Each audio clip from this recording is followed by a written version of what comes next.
Es la pregunta que tengo. Saludo al gobernador de la provincia de Buenos Aires, Axel Kicillof. ¿Cómo le va, gobernador? Buenas tardes. Buenas tardes, ¿cómo andan ustedes? Bien. A ver, leíamos hace un rato los tweets que publicó cerca de las 6 de la tarde. Entiendo que siguió con mucha atención todo lo que ocurrió en estas últimas 24 horas. ¿Qué opinión tiene? Bueno, en primer lugar, que hoy la declaración de Cristina, el intento de descargo o alegato que el propio tribunal decidió no escuchar, bueno, redujo el absurdo, destruyó ya definitivamente el montaje, el show que habían armado. Me parece que este es el famoso caso del tiro por la culata, ¿no? Porque vos fijate, yo la escuchaba a Sofía o he leído mucho también a Tuni Coleman, que contaron como durante estos 3 años del juicio oral de vialidad, lo único que fue pasando es que las propias pruebas que traían para sostener la acusación, citadas y llamadas, los testigos, todo por la propia fiscalía que quería probar algún delito, lo que terminó haciendo es demoliendo completamente todos los intentos de probar o que no se había hecho licitación, se había adjudicado mal, o que no se habían hecho las obras, o que se había pagado de más, o que las redeterminaciones eran erróneas. La verdad que los propios testigos llamados por la Fiscalía, que tenían que venir a certificar que ahí en realidad hubo plata que Cristina le dio a Lázaro Báez, como graciosamente y sin que ocurriera nada, por un lado mostraron que nada de eso pasó, que la obra está, que se cumplió con los presupuestos, que fueron hechas las licitaciones, que estaba en el presupuesto nacional, que por otro lado fue auditada por SIGEM, por la GN, y que nunca hubo ninguna observación. Y lo más desesperante para estos fiscales truchos que tuvo la causa es que nadie involucraba a Cristina, con un no delito, pero ni siquiera la involucraban. Entonces sacaron un conejo de la galera el último día, que son estos... traer, arrimar a esta causa estas llamadas telefónicas, estos WhatsApp de López, que teóricamente, bueno, era el golpe de efecto que buscaban, porque esto ya iba a sustituir toda la prueba y toda la demostración que no tenían. Claro. Y resulta que cuando traen los mensajes de López, no solo no prueban nada vinculado a la causa, nada, pero absolutamente nada, sino que además cuando... aparecen todos los WhatsApp de López, queda bastante claro que el vínculo de López, si uno quiere hablar de asociación lícita o ilícita o lo que fuera, no era con Lázaro Báez, no tenía que ver con Cristina, sino que el vínculo de López era con Nicky Caputo o con la gente de Farallón, o sea, con empresarios, particularmente Caputo, vinculados no por asociación, por amistad, no solo por jugar al fútbol asiduamente en la Quinta Los Abrojos, no por ir a visitarlo a la Casa Rosada, sino el amigo del alma, el amigo de la vida, Nicky Caputo, era el que era muy amigo, tenía mucha familiaridad. Sí, salían a comer los 6. Relación social con López, lo cual no configura... Claro. Pero no configura directamente un delito, pero lo que sí queda claro es que todo lo que trataron de hacer, sacando de la galera estos mensajes de López, que en realidad no tenían nada que ver con la causa, ni hablan de vialidad, ni generan ningún vínculo como el que se buscaba, en realidad todo esto lo que demuestra es la relación prácticamente no solo de familiaridad, sino incluso con algunos mensajes que habría que ver e investigar, pero que remiten al otro tema que justamente trae Cristina hoy y ponen claro ahí, que es que el vínculo de los famosos bolsos de López, por eso lo traen a López, es con el macrismo, es con Odebrecht, es con IEXA, con Calcaterra, con el propio Macri. Entonces es algo así como que trataron de enganchar esto con la causa de vialidad, no tenía nada que ver, y lo que hace es que los deja engrampados con el caso que, por algún tema que yo vuelvo a destacarlo, pues yo ya lo había dicho varias veces, ahí en mayo cuando fui a Sobredosis de TV en el canal, lo dije claramente. Esto lo que muestra es que ellos dejaron de investigar la famosa causa de los bolsos de López en el punto clave y donde tenía que empezar la investigación, porque ya a López con los bolsos lo habían encontrado. El problema era de quién era la coima, de quién era la coima, con qué vínculos tenían. Bueno, ahí para la investigación judicial, Comodoro Pi hace otra de sus magias y esconde todo. Ahora, gobernador, tengo dos preguntas. La primera es si cree que efectivamente a Cristina la quieren ver presa. Digo, si hay puntualmente un objetivo de que llegue con una condena en su contra a 2023 o que termine tras las rejas de 2024 en adelante. Y en segundo lugar, bueno, ¿qué rol tiene la dirigencia política del Frente de Todos a partir de ahora? Digo, ¿qué hay que hacer teniendo en cuenta lo que dijo la propia mandataria? Mira, por un lado, la maniobra, el armado de esta persecución mediática, judicial y política, porque involucra además a servicios de inteligencia, en algún momento trajo a los fondos buitres también. Pero esto empezó hace mucho, para ponerle una referencia, fue durante el segundo gobierno de Cristina, donde empezaron a proliferar las causas. A mí mismo, que en aquel momento era ministro de Economía o viceministro de Economía, también cada decisión que se tomaba, una causa judicial, una acusación, a Comodoro Pi, y a empezar a hacer estos armados, bueno, se lo acusa, avanza la causa, no sé qué, entre ellas, bueno, famosas está Dólar Futuro, que también era como esto, una construcción de puro humo que la convierte en una causa porque siguen los procedimientos formales de una causa judicial, pero todo encaminado, primero como mínimo, decía Cristina hoy, estigmatizar. Bueno, es a ensuciar, a enroñar, a generar una situación donde aquellos que son acusados son culpables antes de que se demuestre nada, y entonces ya empiezan chorros, y qué sé yo, y esto lo han ido armando durante muchísimo tiempo, con varias causas. Como muchas de ellas se han ido cayendo, van sobreviviendo otras y si no inventan una nueva y así venimos. Si el objetivo final es como pasó con Lula, porque hay que recordar que Bolsonaro hoy es presidente porque con el invento de que Lula había conseguido a través de un acto de corrupción un departamento en Guarujá, que después resultó que el departamento no era de él, que no se lo... Bueno, ¿y qué decían ahí? Miren, decían... La prueba de que es un hecho de corrupción es que el departamento no es de él. Está tan bien hecha la corrupción que es indemostrable. Vos fíjate que llegan a puntos de absurdo y de metafísica que bueno, es porque ellos quieren. De la misma manera que estos fiscales decían, no puede ser que Cristina no supiera qué, si no pueden probar nada. De la misma manera que lo hicieron con Evo Morales, que desencadenó un golpe de Estado, de la misma manera que a Dilma la bajaron directamente del gobierno con acusaciones que también eran falsas. De la misma manera que a Correa le han puesto varias causas y condenas. De la misma manera, esto primero busca ensuciar, busca señalar, busca acusar sin motivo y directamente en su punto de vista, dejar probado lo que es un invento. Después, si esto termina con los últimos pasos judiciales, que terminan en una condena en todas las instancias, yo no lo sé. Es siempre el punto tendencial hacia el que van. Lula terminó preso, muchos funcionarios, dirigentes del kirchnerismo terminaron presos, ahí con la doctrina esta Irursun como fuera, de la prisión preventiva, con complicidad de la Corte Suprema de Justicia, por supuesto, de buena parte del Poder Judicial, muchos de ellos nombrados a dedo por Macri, puestos implantados. Así que del lado yo creo que el objetivo se va cumpliendo por el lado de convencer o persuadir o generar la idea de que ya sos culpable simplemente porque te acusan. Y eso genera que, bueno, que seas un corrupto sin que haya ni una sola prueba.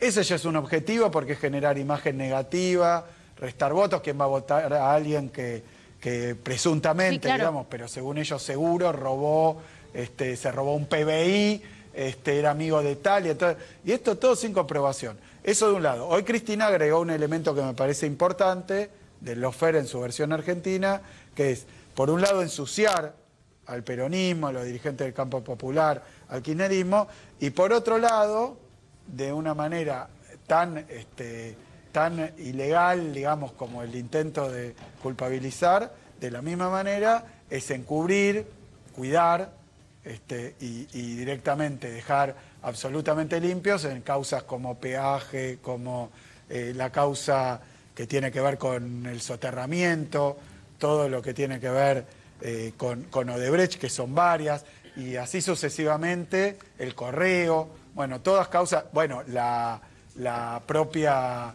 el blanqueo, bueno, y hay montones de causas que antes de esta manera, que van creando un falso proceso judicial que teóricamente avanza, del otro lado, inmediatamente sobreseídos, inmediatamente falta de mérito, inmediatamente fuera de toda sospecha para Comodoro Pi. Sí. Entonces son las dos caras de la moneda.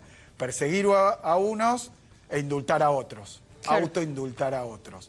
Y como resultado de eso, que también lo plantea muy bien Cristina hoy, de forma muy categórica, esto no es simplemente para que algunos parezcan los malos y otros los buenos, sino que es mucho peor, es con el propósito de llevar adelante determinadas políticas, que una parte de la dirigencia política se opone, porque son pérdida de derechos, de conquistas, de salario, de trabajo, y del otro lado están los que quieren llevar adelante ese plan, que requiere ensuciar de un lado y perdonarse a sí mismos del otro. Ahora, gobernador, y retomando lo que le decía recién Luli, ¿no? La pregunta va en dos tiempos. Para adelante es qué queda por hacer, pero también me gustaría revisar un poco hacia atrás, ¿no? Porque esta causa nace en el macrismo, pero resulta que hoy el gobierno es del Frente de Todos, que cuando asume Alberto Fernández en su primera exposición en apertura de sesiones habla de terminar con los sótanos de la democracia, de reformular la justicia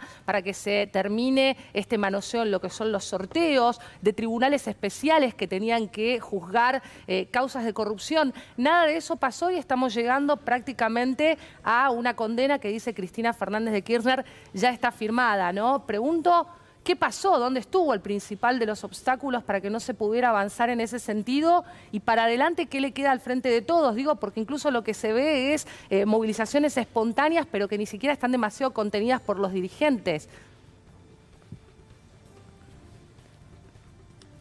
Mira, yo creo que hay un primer punto en donde, bueno, toda esta evolución que ha tenido la situación política, incluso la electoral desde el año 2015, muestra que estos intentos de perseguir, de estigmatizar y hasta condenar o proscribir, están sujetos también a la consideración y la lectura de la sociedad, que bueno, que hay una parte muy importante que ya todo esto le parece un circo y una payasada. Por supuesto que el problema en todo esto, y por eso cuando fueron las elecciones del 19, estas causas seguían, continuaban. A ver, nosotros estábamos acusados de dólar futuro, enriquecimiento ilícito, la propia Cristina, de toda esta tira de causas, y sin embargo eso no tuvo todo el efecto electoral que esperaban, ¿no? A pesar de ese armado inmenso. Pero así todo lo que va pasando es que la justicia, por más que supongamos que en el extremo hay un sector que cree que todos los peronistas son culpables por definición, hay otro sector que mira y observa con cuidado que son causas armadas y que por el otro lado, bueno, todo lo de espionaje, aportantes truchos, acá en la provincia de Buenos Aires, Gestapo, bueno, que sabe que eso no se investiga, no se avanza, pero con saber y que esto no impacte en la opinión pública o impacte de manera moderada o menos profunda. Yo siempre lo digo, si alguien lee a pie juntillas todo lo que dice Clarín sobre mí, por ejemplo, sobre mi persona, desde que yo me convertí en una figura política, nunca dijo algo bueno, siempre malo. Entonces, evidentemente, esto tiene algún poder, pero tiene también sus limitaciones y se va desgastando por el propio uso abusivo y ya payasesco que están haciendo estos procedimientos. Gobernador. Ahora bien, hubo gente que fue presa, como vos dijiste, y hay gente que está perseguida. Yo creo que la cuestión de la discusión y la reforma judicial, que obviamente ha sido frenada, ha sido boicoteada por los propios tribunales también, porque por ejemplo la reforma judicial, vos fijate, la reforma judicial profunda que se hizo durante el mandato de Cristina, después la declararon inconstitucional y no se aplicó. Entonces la propia justicia es la que, o una parte del Poder Judicial, la que tiene instrumentos para evitar que, aún llegando a una aprobación de una ley, esta depuración y esta transformación tenga lugar. Así que estamos ante un problema muy complejo, muy complejo, sin duda. Gobernador Sofía Caram, ¿cómo va? Buenas tardes. ¿Cómo andás, Sofía? Bien, muy bien. Quería consultarle porque usted mencionó recién la causa Dólar Futuro, la que usted estuvo imputado. Y estar imputado en una causa, estoy aparte ahora recordando el caso de Carlos Kirchner, el primo del fallecido expresidente Néstor Kirchner, que estuvo preso en la causa de vialidad, que es la causa que nos ocupa hoy, durante 2 años. Y ahora la Fiscalía reconoce que no tenía elementos suficientes y pide su sobreseimiento por los delitos más pesados que se están investigando, asociación ilícita y fraude. ¿Qué implica en la vida cotidiana estar imputado en un expediente? Porque esto, por más que incluso no se llegue al extremo de la cárcel, genera un perjuicio cotidiano, ¿no? Y a usted le pasó. Sí, mira, en el caso particular, bueno, yo ni me quiero victimizar, yo creo que la política argentina, gracias a este tipo de prácticas que encabeza el macrismo, pero que es parte de un poder más amplio y yo podría decir en algún sentido permanente, que además durante diferentes épocas, hoy lo decía también Cristina, ¿no? Hubo una época en donde la militancia o la transformación de la realidad, bueno, ocurre, por ejemplo, obviamente después del gobierno de Perón, del tercero, pero también del segundo, bueno, terminó no solo en proscripción o procesos judiciales, sino que terminó en el proceso militar, en un verdadero genocidio. Entonces, hoy en este momento, en el caso particular de los que estábamos en la causa Dólar Futuro, sí, vos decís procesados, claro, pero más inhibidos, embargados para vender el auto. En un momento mi auto se conoció, fue público, tuvo un incendio y había que cambiarlo y había que pedirle permiso a un tribunal que estaba inventando una causa que ni siquiera se podía explicar para disponer de los bienes de uno, porque por supuesto que tiene efectos prácticos. Ni hablar la parte de la estigmatización, que a uno, en algún momento pasado ibas caminando por la calle y alguien podía venir y decirte, esa causa del dólar futuro que te llevaste, y vos decís, ¿cómo construyen una fantasía de ese tamaño? Y después la venden, incluso a veces uno ve que se creen sus propias mentiras, pareciera que se creen sus propias mentiras. Así que sí, es un fenómeno de persecución, por supuesto, es un fenómeno de persecución. No quiero dramatizar sobre esto, porque además estamos hablando del caso particular de Cristina, que es la principal víctima de todas estas maniobras, y que por eso también está la reacción, esta espontánea. Yo creo que desde el campo popular, desde el peronismo, ha habido, y en otras épocas incluso uno podría decir más sectorizado. En este caso fue unánime el repudio a lo que está pasando. Sobre eso, gobernador, ya lo vivimos, ya lo vimos. Sobre eso le quiero preguntar, porque teniendo en cuenta lo espontáneo quizás de lo que fue ayer ir a la casa de la vicepresidenta, hoy a la salida del Congreso, nuevamente en la casa de Cristina, ¿qué se puede esperar para las próximas semanas, para el próximo tiempo con respecto a la movilización del campo popular? Llámese Frente de Todos, llámese CGT. ¿Qué cree que tendría que ocurrir? Mira, yo creo que esto también se enmarca dentro de una situación que viene transcurriendo.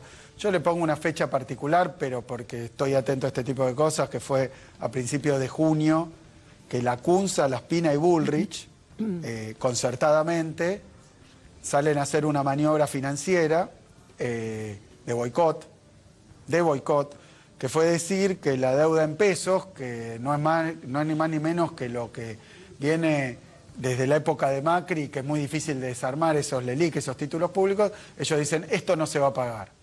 Como diciendo, nosotros no lo vamos a pagar, quiero decir que si era cierto que ellos podían ganar la próxima elección, entonces nadie iba a poder comprar o nadie iba a querer comprar esos bonos. Digamos que, dicho en criollo, era una estrategia para que todo estalle, ¿no? Si estalla nos viene mejor. Bueno, mira, están los tweets ahí, cada uno lo califica de cuál era la intencionalidad, pero evidentemente estas cosas se dicen sabiendo qué efecto tienen. Entonces hicieron eso, después obviamente vino la renuncia de Guzmán, después de eso una turbulencia muy fuerte en el mercado cambiario, luego el nombramiento de Batakis, ahora el nombramiento de Sergio Massa, y todo lo que se viene leyendo estos días ha sido realmente de una virulencia y bueno, de un calibre inmenso. No solo está en campaña nuestra oposición y hay muchísimos candidatos ya autodenominados candidatos, no solo estalló una interna muy fuerte por esas candidaturas, es como que se han acelerado, o ellos han acelerado los plazos, diciendo, bueno, lo económico está, esto está, por decir así, en una situación complejísima, se termina en tal momento, empezaron a especular con una cosa, con la otra, incluso negándolo, no, yo no estoy diciendo que el gobierno va a terminar antes. Bueno, ha sido de un grado de irresponsabilidad, de un grado de premeditación, porque además estos fenómenos, obviamente, al tiempo que se enuncian, se construyen, ¿no? Porque uno dice, bueno, esta situación no puede terminar de otra manera que así, este gobierno no, tal cosa, tal otra. Bueno, entonces cuando empiezan de esa manera, yo lo pongo en serie con lo que ocurrió con esto, porque en ese momento, como decía hoy Cristina, que ahí Sofía Carame estaba siguiendo la causa y veía que a medida que las pruebas iban cayendo, que nada se sostenía, Clarín, La Nación, los diarios porteños, los diarios macristas y los medios porteños y macristas ni hablaban del tema, porque la verdad que reportar lo que estaba ocurriendo realmente en el juicio mismo era mostrar lo endeble que era y cómo se caía como castillo en naipes. A todo esto llega el momento del alegato de los fiscales y lo van preparando. Ahora se viene la condena, por eso nos veíamos venir en concomitancia con la cuestión económica. Cuando la cuestión económica entra en otra fase, y bueno, yo creo que yo empiezo a ver que del lado de nuestra oposición, las cosas que hacen, también ya entre vergonzosas y peligrosas, ¿no? Pero empiezan con esta cuestión judicial de nuevo a reflotar todo lo que fue esa parafernalia de artillería, son todos corruptos, son no sé qué, Cristina tiene que ir presa, ¿no? Empiezan con esto y con esto y con esto, trabajando el tema de la economía y después la corrupción, ¿no? La corrupción, que se había adormecido durante algún tiempo por lo patético que fue todo ese proceso. Se había adormecido. Bueno, lo reflotan y lo traen porque al final no había toneladas de pruebas, había toneladas de tapas de La Nación, de Clarín, de notas y horas de cámara. Sí, se pasó de las toneladas a la prueba contundente y de la prueba contundente a quizás no hay prueba, pero no se puede no saber, ¿no? Hay también ahí como un camino discursivo. Vos fijate, no puede no saber que sí, o un deterioro, una conversión. Sí, un fade out, ¿no? Como se dice en la música. Y al mismo tiempo sacan de la galera. Exacto, y sacan de la galera. Bueno, ahora sí, acá lo tenemos, no dejan a la Perdón, defensa, lo de no puede no saber, lo de no puede no saber técnicamente, en derecho penal, es violatorio del derecho subjetivo. El derecho penal es un derecho subjetivo, es decir, a vos te condenan o te absuelven por lo que haces, no por lo que sos. Convengamos que en la justicia uno no tiene que defenderse, en todo caso tiene que demostrar que vos sos culpable. O sea, pero el argumento de vos sos presidenta, no podías no saber, bueno, es violatorio del derecho subjetivo. Pero mirá, las cosas que están diciendo hoy, por ejemplo, bueno, la expresidenta, la vicepresidenta, no se defendió, pero entonces no quiso demostrar su inocencia. Pero es que no, la inocencia en el derecho argentino se presume. Claro. Lo que pasó acá es que los fiscales no pudieron demostrar que era culpable de nada. Entonces trajeron lo de López diciendo, ahora sí, con esto lo ponemos en este plano. López, que está asociado a todo esto, entonces ahora se asocia a Cristina, entonces va a haber un WhatsApp que diga Cristina, que no apareció, López, Lázaro y listo. Entonces bolsó de López, convento y volvemos a todo eso. Por eso lo de Cristina hoy fue esclarecedor, porque Cristina dijo, a ver, vamos un poquito los WhatsApp de López. Y los WhatsApp de López los ponen hasta las manos a Macri, a Niki Caputo, al Instituto de la Vivienda de la Ciudad, a Larreta, son ellos, como pasó con Dólar Futuro. Mira, si me permitís una analogía de cómo estas causas se van, digamos, pudriendo en el camino de construyendo y ya al final es pescado podrido absoluto. Mira, en el caso de Dólar Futuro, el blef de Dólar Futuro era así. le vendieron dólares a precio más bajo a sus amigos. Eso era, y era un acto de corrupción. Cuando fueron a ver, la causa no era precio más bajo, era el precio de mercado, y luego no era amigos de ninguno de los funcionarios de aquel entonces, sino que los que compraron dólar futuro, claro, porque estaban timbeando contra el dólar, eran macristas. Entonces claro, lo mismo, siempre van para un lado y cuando van para allá, lo que encuentran atrás es que están ellos. Siempre atrás de cada una de estas causas de corrupción están ellos. Gobernador. Están ellos y las pruebas empiezan a surgir. Por eso en un momento ya no se puede hablar ni de la prueba. Vuelvo a una pregunta que había quedado pendiente. ¿Entiende que hoy por hoy el Frente de Todos tiene que movilizarse, tiene que salir a las calles? Digo, porque esto lo que sí tuvo como efecto inmediato es un abroquelamiento, ¿no? Digo, un unir espalda con espalda, si se quiere, incluso dentro de las distintas vertientes de la coalición gobernante. Sí, pero yo te decía que ellos están usando sus instrumentos habituales. La economía, que en parte describe lo que pasa, pero sobre todo intentan provocar inestabilidad económica. Intentan hacerlo. Y del otro lado, la cuestión de las causas judiciales. Y fíjate que esto me parece también relevante. A medida que van barajando este tipo de cosas, y en este caso de una forma tan flagrante que creo que reaccionó abroquelado todo el peronismo, empiezan a decir, y uno empieza a ver qué harían si con estos mecanismos consiguen sus objetivos, que en este caso yo también me gusta marcar el paralelismo, porque esto, hoy tenemos este alegato absolutamente trucho y realmente inconducente que hizo el fiscal y la respuesta contundente de Cristina. Pero tenemos sobre esto lo que pasó en el 15, porque en el 15 también con una batería de causas de este tipo determinaron el triunfo de Macri. Yo no tengo duda de que ese aparato de lawfare empezó a actuar con el objetivo de, aunque más no sea,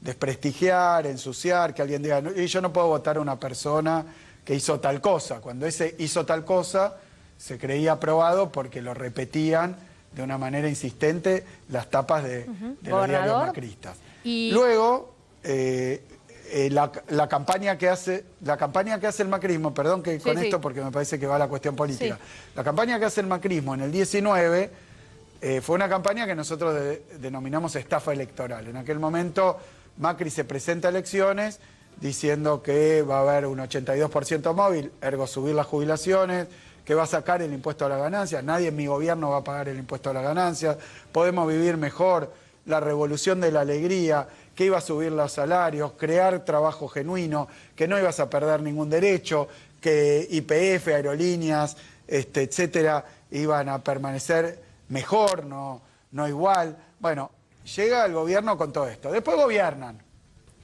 Y eso también es algo llamativo, porque ha pasado con la cuestión económica. Claro. Obvio, pandemia, guerra, problemas por todos lados. Si uno ve lo que ocurre en el globo entero, más allá de las particularidades argentinas o las discusiones que tenemos en el seno del propio Frente de Todos, lo que ve es que estamos en una etapa. Mirá, hoy a la mañana leía The Guardian, un periódico británico, que habla de cómo hacer para sacarle la ganancia a las cerealeras, a los gigantes del cereal, a nivel mundial. Entonces estamos en una etapa donde uno ve que en algunos países le ponen plata en el bolsillo a la gente, en otros plantean estatizar las compañías eléctricas, o lo hacen, en otros plantean hacer cuestiones para afectar los precios de los alimentos, y esto está pasando a nivel mundial. Acá de pronto te construyen un termo, te meten adentro y es como que todo lo que pasa solo en la Argentina. Y entonces, lo que yo digo ahora es que el macrismo anda con un discurso en lo económico que ya no es esa estafa electoral.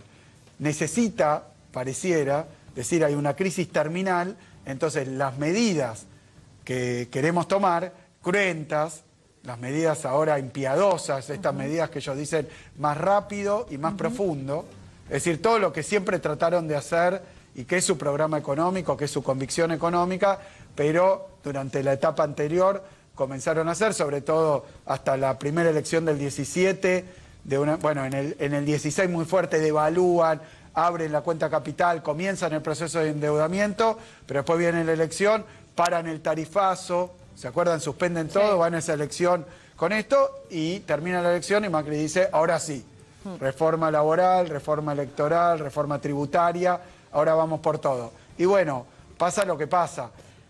La propia sociedad en Capital Federal, que es su núcleo electoral, le dijo, no, yo no te voté de nuevo para que hagas eso, te voté para otra cosa. Entonces yo creo que hoy sí están diciendo su programa económico, lo están diciendo. Y en lo judicial, el programa judicial es condenar sin pruebas, hacer causas armadas. Y esto yo creo que después de toda esta experiencia, este camino transcurrido, donde en el 15 yo decía, mirá, no somos gobierno, nosotros no tenemos nada que ver con la parte del Poder Judicial que persigue, con el juez Bonadío, nada que ver. Después pasó que Macri puso jueces por decreto, por recomendación del prófugo Pepín Rodríguez Simón.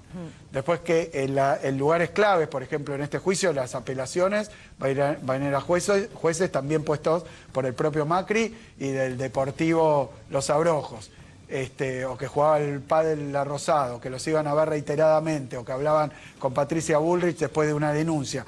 O sea que todo este paquete de cosas lo han aceitado de forma tal que bueno, que yo creo que hay que tomar conciencia y rápidamente de a qué punto han llegado. Ahora, gobernador, con respecto a este análisis que usted viene haciendo, comparaba la situación de 2015, donde usted dice allí empieza el lawfare. Y atento a esa situación, atento a la situación económica, atento a lo que dice Cristina Fernández de Kirchner, esta sentencia ya está firmada. Dos preguntas. La primera es si el Frente de Todos tiene margen para poder asimilar un fallo desfavorable contra Cristina Fernández de Kirchner. La segunda es si cree que Alberto Fernández la debería indultar.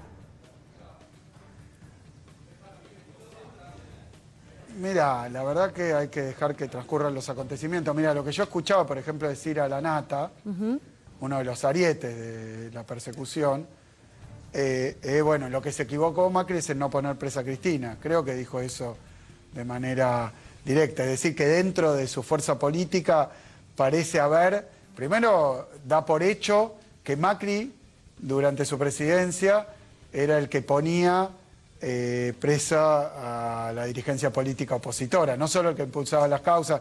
Digamos, da por hecho lo que nosotros también consideramos algo clave, que es la intervención que han hecho sobre el Poder Judicial. De nuevo, nombrar 2 jueces de la Corte Suprema por decreto ya es el sumum en este sentido. Pero después lo han hecho en diferentes niveles, en diferentes instancias del Poder Judicial, particularmente en Comodoro Pi, y con algunos jueces en particular, pero después con un armado que arma una especie de avenida por la cual ellos transitan y pasa lo que quiere, lo que decide el comando en jefe de la persecución. Entonces yo ahí lo que creo es que esto, por un lado, son los objetivos que buscan y esto que van logrando, porque hoy hace días estamos hablando de un dibujo, de algo que no tiene nada que ver ni con impartir justicia, ni con el debido proceso, ni con el derecho a defensa, ni con nada de esto. Lo que tiene que ver es con la persecución, y lo hemos visto en otros países con sus resultados, porque el resultado práctico de todo esto es que ganó Macri en el 19, entre otras cosas, por esa persecución judicial.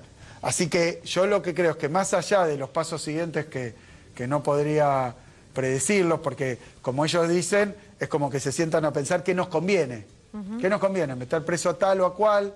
¿Qué día? ¿En qué momento? ¿Cómo nos sirve electoralmente? Es ese grado quirúrgico de armado y de ejecución el que estamos observando y el que hemos observado. Así que yo no lo sé. Lo que sí sé, y que lo veo como muy positivo, es que todo el campo popular, porque incluso más he visto expresiones para mí muy positivas de algunos sectores de los partidos de izquierda, lo he visto también de hombres como Pichetto, he visto alguna declaración de Pañi donde todos ven lo grueso que es todo esto, lo indignante que es todo esto, lo débil que es todo esto desde el punto de vista jurídico, y dicen, cuidado con esto, cuidado con convertir a la justicia argentina y al Poder Judicial argentino en una máquina de persecución, porque hubo un partido militar, lo dijo Cristina, hay un partido judicial. Bueno, si esto, porque después en dólar futuro, con esto termino, en dólar futuro, lo que se arrogaban, porque yo esto lo he dicho, digamos, en carácter en aquel momento de procesado, embargado. Bueno, me puse prácticamente con un megáfono en una plaza porque estábamos en condiciones de ser oposición, pero había que hacer oír la palabra de quienes estábamos en este trance, en esta situación, y decía yo, bueno, ¿cuál sería la consecuencia y la lección que deja la causa dólar futuro? Que el valor del dólar se tiene que fijar en Comodoro Pi, porque si no es el que les gusta a los jueces federales, entonces es un delito. Bien, es un gobernador. delito. Entonces ya es el gobierno, y bueno, lo hemos visto con cosas como convertir a internet o